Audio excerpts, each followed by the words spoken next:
नमस्कार दोस्तों, स्वागत है आप सभी लोगों का एक बार फिर से हमारे इस चैनल जेआरएफ विद गुलशन में।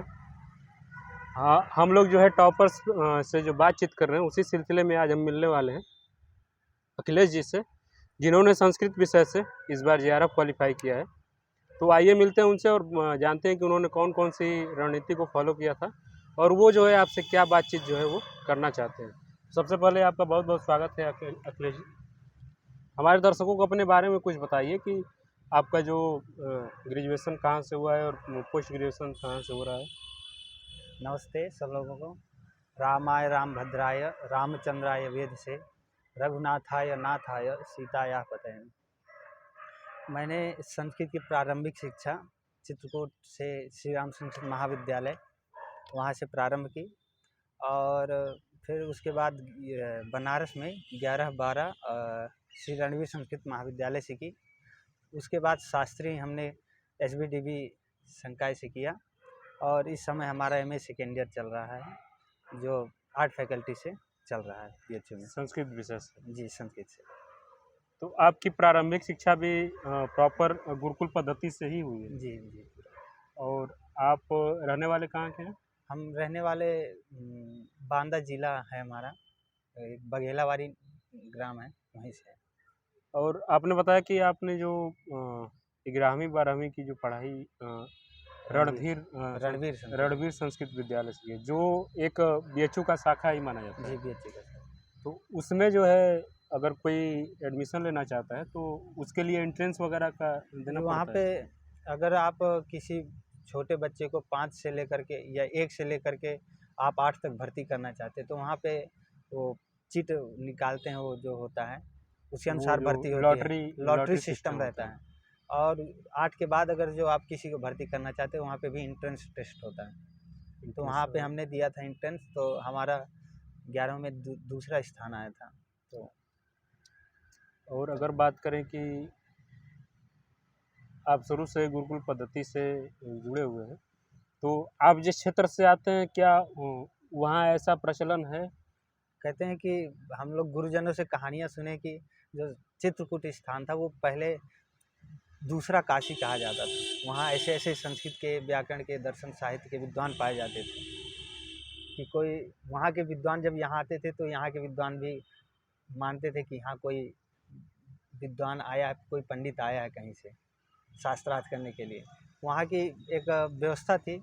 और अभी भी वहाँ जो हमारा श्री राम संस्कृत महाविद्यालय और उसके नज़दीक में बहुत सारे हैं, पंजाबी भगवान, रावतपुरा सरकार और बड़ी गुफा इत्यादि बहुत सारे हैं, अक्षय वाटिका। तो वहाँ पे भी संस्कृत का अध्ययन चलता है। और हमारे गांव के नज़दीक में एक गौशाला है जिनसे हम अभी पढ़ते हैं। हमारे श्री रमाकांत पांडे गुरु जी हैं, उन्होंने वहीं गौशाला में कहते हैं उन्होंने अध्ययन किया। इस समय वो SBDB में व्याकरण विभाग में प्रोफेसर हैं।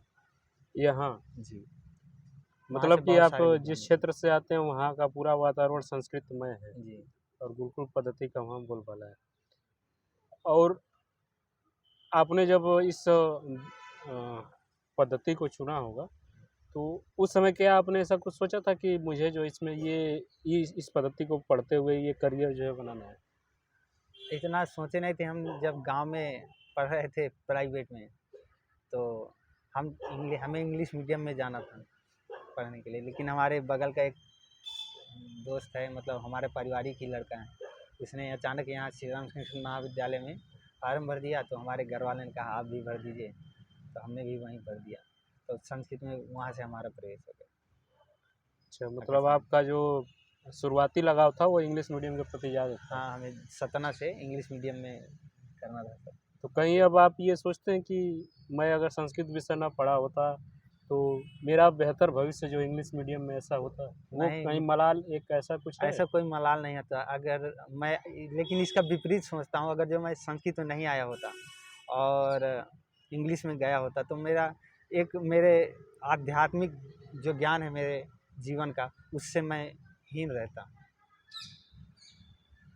अगर बात करें कि अभी BHU में एक SBDB आर्ट्स फैकल्टी के अंदर ही हिंदू स्टडीज़ का कोर्स शुरू हुआ है, उस पढ़ाई में और आप में जो आचार्य और शास्त्री का जो पढ़ाई होता है यहाँ और संस्कृत की पढ़ाई, इन तीनों में अगर मेजर डिफरेंसेज अगर देखा जाए तो इसके बारे में आप कुछ बता सकते हैं? हाँ, बिल्कुल। अभी कुछ दिन पहले ही हम लोग चर्चा कर रहे थे हिंदू स्टडीज़ के बारे में। हमारा एक दोस्त है, उसे फार्म भरना था।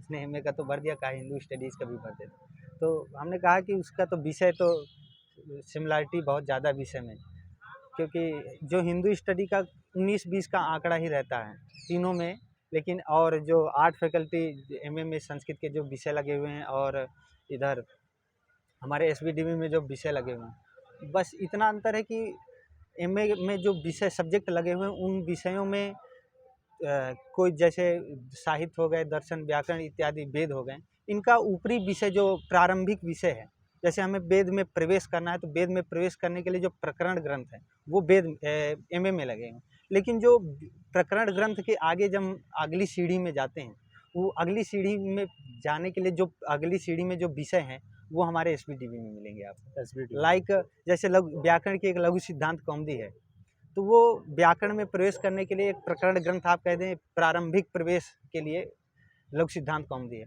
उसके आगे आप जाएंगे सिद्धांत कौमुदी, लघु शब्देंद्र शेखर, प्रौढ़ मनोरमा इत्यादि बहुत सारे ग्रंथ हैं।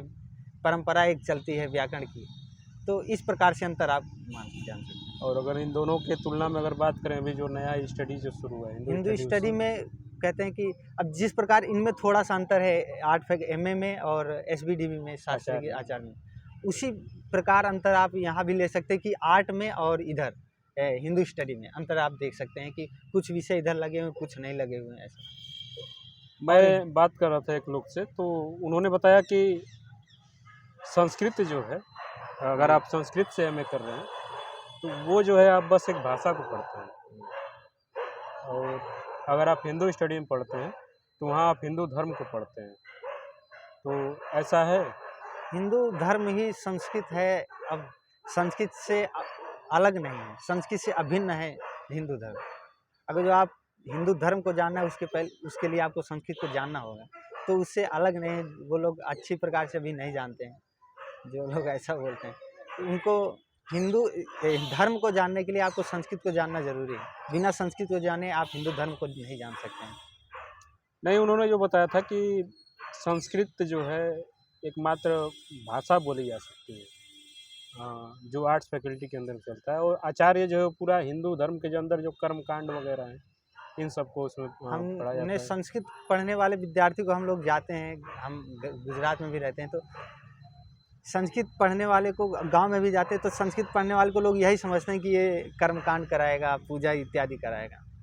वो लोग आगे उसमें जानते नहीं कि संस्कृत में आगे क्या है प्रोग्रेस, और उसके विषय को नहीं जानते, संस्कृत की गंभीरता को नहीं जानते हैं वो, क्योंकि मन मानसिक पटल में एक छप सा गया है कि जो संस्कृत पढ़ने वाला है वो केवल कर्मकांड करवाएगा, पूजा इत्यादि करवाएगा। और अगर इस मुद्दे पे अगर आपके परिप्रेक्ष्य से देखा जाए तो आप इस सब्जेक्ट में अपना क्या करियर देखते हैं? देखिए हम जो सोचते हैं, हमें तो टीचिंग लाइन में ही जाना है कि मतलब हम कहीं पढ़ाएं, हमारे गुरु परंपरा से जो हमें प्राप्त हुआ है उसको आगे ही बढ़ाते रहें, उसका जो उत्स है, झरना है, वो आगे चलता ही रहे, हम यही चाहते हैं। लेकिन हम सुने बहुत सारे लोग कि संस्कृत से पढ़े हुए आईएएस इत्यादि की तैयारी की और काफ़ी सारे लोग निकले, एसपी वगैरह भी बने संस्कृत से, तो और हर एक अधिकारी बनते बहुत सारे।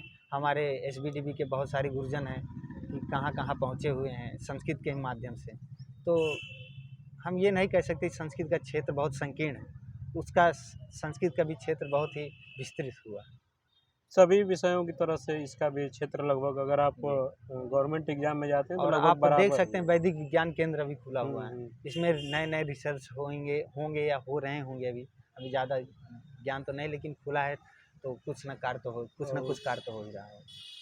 इसके इतर अगर बात करें कि संस्कृत विषय में जेआरएफ क्वालिफाई करने की कठिनाइयों के बारे में, तो ये कितना कठिन है?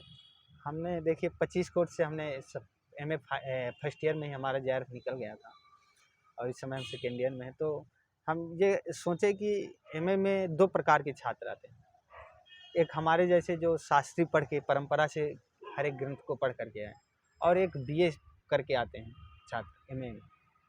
और 3 प्रकार के भी आप मान सकते हैं जो संस्कृत प्रारंभ में न लिए हों, केवल ऐसे नॉर्मल विषय पढ़ रहे हैं बीए में और डायरेक्ट एमए में आ गए फिर संस्कृत, और कुछ लोग बीए यहाँ पे जैसे संस्कृत के ग्रंथ बीए में पढ़ाए जाते हैं, फिर उसके बाद आते हैं। तो इस प्रकार से दो प्रकार की छात्रों की कैटेगरी हो सकती है कि जो पारंपरिक शास्त्रों को पढ़ करके आए हों और जो थोड़े थोड़े ग्रंथों को पढ़ के आए हों संस्कृत के। तो हर एक के लिए अलग अलग आपको वो बनाना पड़ेगा नियम कि आपको जेआरएफ के लिए कैसे क्या अध्ययन करना है, क्या अपना वो मेंटेन करना है समय का।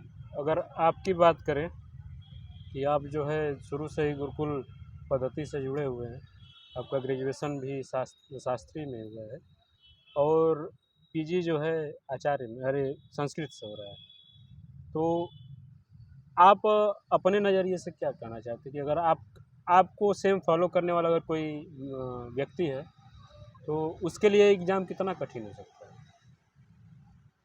एग्ज़ाम कठिन नहीं होता है, कोई भी एग्ज़ाम कठिन नहीं होता है, क्योंकि हमने ऐसे बहुत सारे लोगों को देखा है जिनको एक पुस्तक जैसे लगी हुई है वेदांत सार, उसको वेदांत सार के अंदर क्या है, किस चीज़ का प्रतिपादन किया गया इससे मतलब नहीं, उसको गाइड मिल गई, उस गाइड को उसने अध्ययन किया, उसके बारे में थोड़ा थोड़ा जान लिया कि इसमें ये है, इसमें ये थोड़ा थोड़ा, और उसके अंदर घुसा नहीं उस ग्रंथ के अंदर। लेकिन हमने देखा उसका जेएनयू में है कुछ लोग कि उनका जेआरएफ निकल गया फर्स्ट अटेम्प्ट में। तो आप किसी भी ग्रंथ को किस प्रकार से किसी कंपटीशन के लिए किस प्रकार से तैयारी करते हैं ये आपका मायने रखता है। आप जैसे बहुत सारे नाटक लगे हुए हैं जेआरएफ में साहित्य के, तो आप पूरे नाटक पढ़ डालिए, आपको पूरे नाटक पढ़ने में इतना सारा समय लगेगा, लगभग 3-4 महीने तो लग ही जाएंगे अगर जो आप पढ़ेंगे। इतने केवल साहित्य एक यूनिट है साहित्य का, अगर जो आप उसको पूरी तरह से पढ़ें तो 4 से 5 महीने लग जाएंगे आप। और उसका अगर सब्स्टिट्यूट के बारे में बात किया जाए कि उतना ना पढ़ना पड़े तो उसके लिए क्या करना पड़ता है? उसके लिए आपको उसका जैसे गाइड आती है, हम झूठ नहीं बोलेंगे, हम एक गाइड का हमने भी सहारा लिया जिसका नाम संस्कृत प्रतिस्पर्धा प्रकाश है। संस्कृत प्रतिस्पर्धा प्रकाश, हाँ, उसका सहारा लिया। उसमें जो लिखा है हर एक साहित्य के ग्रंथ के बारे में उसका, और एक उमाशंकर ऋषि जी की पुस्तक है संस्कृत साहित्य का संक्षिप्तात्मक इतिहास, ऐसे करके संस्कृत साहित्य का इतिहास है ऐसे उमाशंकर ऋषि जी का, उसको भी हमने पढ़ा उसके बारे में, साहित्य के बारे में जानने के लिए। उन्होंने बहुत अच्छा लिखा, और संस्कृत प्रतिस्पर्धा प्रकाश में भी लिखा कि साहित्य के बारे में, उसका कवि, उस ग्रंथ में कितने अंक हैं, अंकों के नाम कौन कौन से हैं, प्रत्येक अंक में किसका प्रतिपादन किया गया है, और थोड़ा सा सूक्तियाँ, हर एक ग्रंथ की प्रमुख सूक्तियाँ, इतना ही पूछता है साहित्य से। हम पूरे ग्रंथ को अगर जो नाटक को पढ़ना चाहें, पूरे महाकाव्य को पढ़ना चाहें, तो उसमें हमारे समय का बहुत व्यय होगा। और इसके अलावा अगर बात करें कि जेआरएफ के एग्ज़ाम में 2 पेपर होते हैं, फर्स्ट पेपर और सेकंड पेपर। तो इन दोनों पेपरों का क्या कैसे सेकंड पेपर के बारे में बताया आपने, फर्स्ट पेपर का क्या योगदान जो इस एग्ज़ाम में होता है? देखा जाए इस बार की जो मेरिट गई है, इस बार भी हमने पेपर दिया था ऐसे ही हम अभ्यास के लिए। तो हमने फर्स्ट पेपर तो नहीं दिया था पूरा, क्योंकि हम सोचे अगर जो हमारा निकल जाएगा यार तो कोई मतलब नहीं, एक सीट बर्बाद होगी, तो इसीलिए हमने केवल सेकंड पेपर को किया। तो हमने सेकंड पेपर किया और उसमें भी कुछ क्वेश्चन छोड़ दिए हमने 3-4, तब पर भी हमारे 81-82 क्वेश्चन सही हुए। फर्स्ट पेपर जो 100 नंबर का होता है, 100 क्वेश्चन का होता है, तो उसमें भी हमारा नेट आ गया। तो हमें पछतावा हुआ कि हमें और कम क्वेश्चन करने चाहिए थे, ताकि एक सीट किसी और को मिल जाती नेट की। तो हम ये कहना चाह रहे हैं कि इसमें जो फर्स्ट पेपर होता है, फर्स्ट पेपर का जो अनुवाद होता है हिंदी में, वो बहुत क्लिष्ट होता है, कठिन होता है। और उसी चीज़ को आप इंग्लिश में पढ़ेंगे, उसका इंग्लिश में जो पढ़ेंगे तो उसका जो कहने का भाव है वो अलग रहेगा, उसी को अगर जो हिंदी में पढ़ेंगे उसका भाव अलग रहेगा। मैथ के ही कई सारे क्वेश्चन हैं, हमारा जब जेआरएफ निकला तो हमारे 3 या 4 क्वेश्चन हमारे सही थे, कई सारे बी कॉमर्स इत्यादि के लड़के फिर उसको हल किए, कहें सही है ये क्वेश्चन जो आपने किया, लेकिन अब उसमें कौन चैलेंज करे, हमने नहीं किया था। तो ये कहना चाह रहे हैं कि जो हिंदी है वो बहुत डिफ़िकल्ट रहता है, अगर उसी को आप हिंदी थोड़ा सा मेहनत प्रयास करके हिंदी से करें, इंग्लिश से करें, थोड़ा प्रयास करके इंग्लिश जान करके, तो आपको वो सुगम रहेगा। बहुत सारे लड़के हमारे दोस्त हैं, एक प्रांजल है, उसने 34 क्वेश्चन इस बार सही किए, 34-35 क्वेश्चन फर्स्ट पेपर में। अगर सुगमता की बात मेरी दृष्टि से करें तो हमें जो है पूरी तरीके से हिंदी पे भी डिपेंड नहीं होना चाहिए और बिल्कुल। पूरी तरीके से इंग्लिश पे भी डिपेंड नहीं जी, होना जी, चाहिए। अगर हम दोनों भाषाओं को अच्छी तरीके से जानते हैं तो वो हमारे लिए सबसे ज़्यादा बेहतर हाँ, है। ये सुविधा दिया है उसमें कि आप हिंदी से भी पढ़ सकते हैं पेपर को और इंग्लिश से, ये तो बहुत अच्छा दिया हाँ, सुविधा कि आप दोनों कर सकते हैं। ये मैं अपने बच्चों को बोलता भी हूँ कि हुँ, बस तुम एक लिंगुअल मत हो, तुम हाँ, कोशिश करो कि बाइलिंगुअल हो जी। ताकि चीज़ें अच्छे से समझ में आएँ। अ, अगर बात करें कि आपने कितनी बार जो है इस एग्ज़ाम को दिया है? अभी आपने बोला कि आप जेआरएफ होने के बाद भी इस बार दिए थे। हुँ। क्या उससे पहले भी आपने इस एग्ज़ाम को दिया था? हम अपने फर्स्ट सेमेस्टर में दिया था और हमारा 1 या 2 क्वेश्चन से जेआरएफ रुक गया था और हमारे 102 ऐसे कुछ नंबर थे। इस बार भी 102 ही थे सेकंड सेमेस्टर में जो हमने दिया, उसमें भी 102 102 थे क्वेश्चन तो हाँ, सही थे। सही। तो उसमें फर्स्ट पेपर का कितना सही था? फर्स्ट पेपर का हमारा 16 या 17 क्वेश्चन सही थे। मतलब आपका सेकंड पेपर में बहुत ही ज़्यादा महारत हासिल है। जी, 86-87 क्वेश्चन सही। और अगर बात करें कि कोई ऐसा व्यक्ति जो है इस वीडियो को देख रहा हो, जो संस्कृत सब्जेक्ट से जेआरएफ क्वालिफ़ाई करना चाहता हो, लेकिन वो इस फ़ील्ड में एकदम नया हो। हाँ, वही हमने पहले ही हुँ, आपको बताया कि छात्रों की 2 कैटेगरी होती हैं, कि एक जो परंपरा से शास्त्र को पढ़ के आए हों और जो बीए इत्यादि करके आए हैं एमए में। तो वो लोग भी मेहनत करें अगर, तो भी जो प्रारंभिक ग्रंथ है दर्शन इत्यादि के छोटे-छोटे ग्रंथ हैं, उनको आप 10-15 दिन में ख़त्म कर सकते हैं। बहुत सारे ऐसे ग्रंथ हैं छोटे-छोटे लगे हुए हैं, दर्शन के, व्याकरण के। आप 10-10, 15-15 दिन में उन ग्रंथों को आराम से ख़त्म कर सकते हैं। बहुत सारा समय रहता है अपने पास, हम अपने समय को व्यर्थ ना गवा करके उन ग्रंथों को पढ़ सकते हैं और फिर उनके बारे में गाइड से पढ़ेंगे। तो गाइड आपको एक कहते हैं ना भाषा में हलवा लगेगी, उस प्रकार से लगने लगती है। तो बस एक बार उस ग्रंथ को ज़रूर पढ़ें, मैं ये कहता हूँ हर एक व्यक्ति को, या जो भी जेआरएफ कर रहे हैं कि ये नाटक तो नहीं कहूँगा लेकिन जो अन्य जो ग्रंथ लगे हुए हैं, उन ग्रंथों को पूरा पढ़िए क्योंकि इस जो जेआरएफ का पैटर्न आता है, वो इतना क्लिष्ट कर दिया। संस्कृत ग्रामर का एक क्वेश्चन इस बार पूछ लिया, तो उसने बहुत सरल आपको क्या बताऊँ पहले पृष्ठ का प्रश्न पूछा, लेकिन बहुत सारे लोग नहीं कर पाए। तो अगर क्योंकि उसने क्वेश्चन तो वही रहेगा, लेकिन इतना घुमा के पूछ देता है कि आप नहीं भाषा बता में परिवर्तन कर भाषा में देते हैं। परिवर्तन कर। इसलिए आप एक बार पूरे ग्रंथ को पढ़ लें, यही निवेदन करते हैं कि कोई भी हो, उस ग्रंथ को पूरा पढ़िए। अगर ये पूछा जाए कि कौन-कौन से ग्रंथ जो है पढ़ने चाहिए, हुँ। तो इसका जो सिलेबस है वो क्या उस जो एनटीए का सिलेबस उसमें दिया हुआ है? हाँ, उसमें एनटीए में आपको सिलेबस मिल जाएगा और ये भी कहेंगे कि हमारे यहाँ एमए में जो सिलेबस लगा हुआ है, वो ये 19-20 का अंतर होगा, नहीं तो पूरा का पूरा सिलेबस हमारा जेआरएफ से मिलता-जुलता सिलेबस है। और जो यहाँ से बाहर के छात्र हों, वो यूजीसी का सिलेबस जो है फॉलो करें। जी। और अगर बात करें कि इससे अलावा जो अगर कोई गाइड बुक वगैरह जो आपने बताई, तो वैसी गाइडें जो है वो आती हैं इस एग्ज़ाम के लिए? हाँ, वही हमें सबसे अच्छी लगी वही संस्कृत प्रतिस्पर्धा प्रकाश। उसका एक एक पिछली बार, इस बार जो आया इसके इस बार नहीं, उसके पिछली बार एक प्रश्न पूछा था उसने, जो एकदम कोने में रखा हुआ था। गाइड में ऐसे निशान करके लिखा हुआ था। उस प्रश्न को उसमें पूछा, तब हमें लगा कि गाइड बहुत महत्वपूर्ण है। इतनी मतलब उस गाइड ने जितने भी प्रमुख बिंदु हैं, उनको छोड़ा नहीं, उनको समेटने की कोशिश किया। और इसके अलावा अगर बात करें प्रीवियस ईयर क्वेश्चन पेपर की, तो उसकी हाँ, क्या उस भूमिका जो इस एग्ज़ाम में ये पाई जा बहुत सकती ज़रूरी है? है। हमने भी फर्स्ट पेपर के लिए प्रीवियस ईयर का एक पुस्तक आती है यहाँ से, कोई परीक्षा ज्ञान कोश करके, लंका परीक्षा में ज्ञान मिल कोश जाती है। हाँ, तो हमने उसको लिया, उसका बहुत लगाए, काफ़ी सारे पेपर लगाए।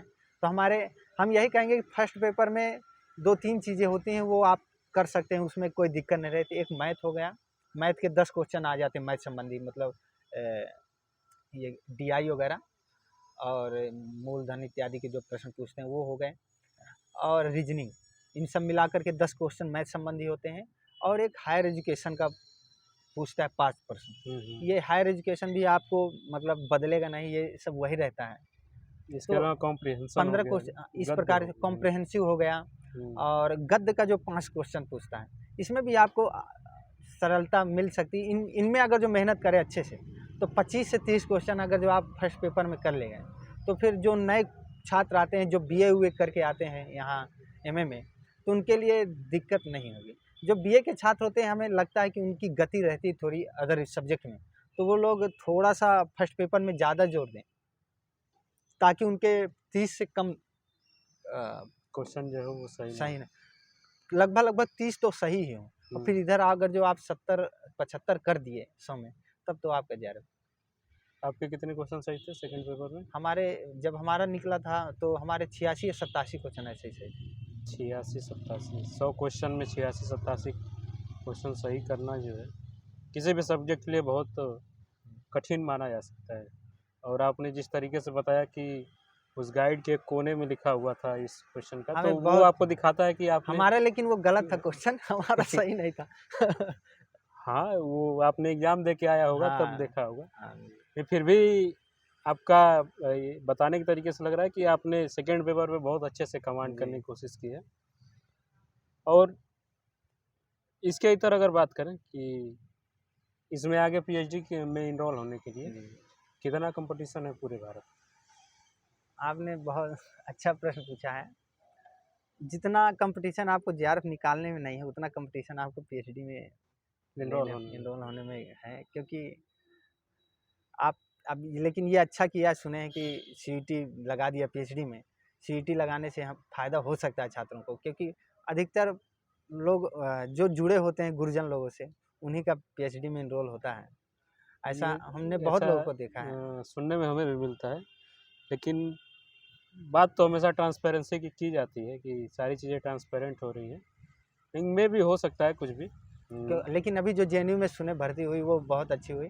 हमारे काफ़ी सारे परिचय के भैया लोग हुए, उसमें ऐसा कुछ हो नहीं सका। लेकिन हुआ, लेकिन क्योंकि उन्होंने सीईटी जो पीएचडी का एग्ज़ाम होता है, उसमें उनके इतने नंबर आ गए। आप वाइवा में कितना कम करेंगे? कुछ रहता है ऐसा मार्क कि आपको उतने तो देने ही पड़ेंगे, आप कितना कम कर सकते 25 नंबर का जो हैं? होता है उसमें आप मिनिमम 9 दे सकते हैं और मैक्सिमम 25 दे सकते हैं। आपको, लेकिन हमने देखा कि कुछ लोगों को 25 से ज़्यादा दिए गए क्वेश्चन, आप ये समझिए। हाँ, ऐसा हमारे सुनने में भी आया था 1-2 लोगों का मामला। हाँ, अब नाम नहीं लेंगे, लेकिन ये समझ लेने की लीजिए। ज़रूरत भी नहीं है। और ठीक है, आपने बहुत ही अच्छा हमारे दर्शकों को बताया। इसके अलावा अगर सबसे अंतिम बात अगर करें कि कुछ लोग ऐसे होंगे जो लगभग अब तक 3-4 बार या 5 बार से ऊपर जो है इस एग्ज़ाम को दे चुके होंगे, या तो उनका नेट क्लियर हो जाता है या वो भी जो है नहीं हो पाता है।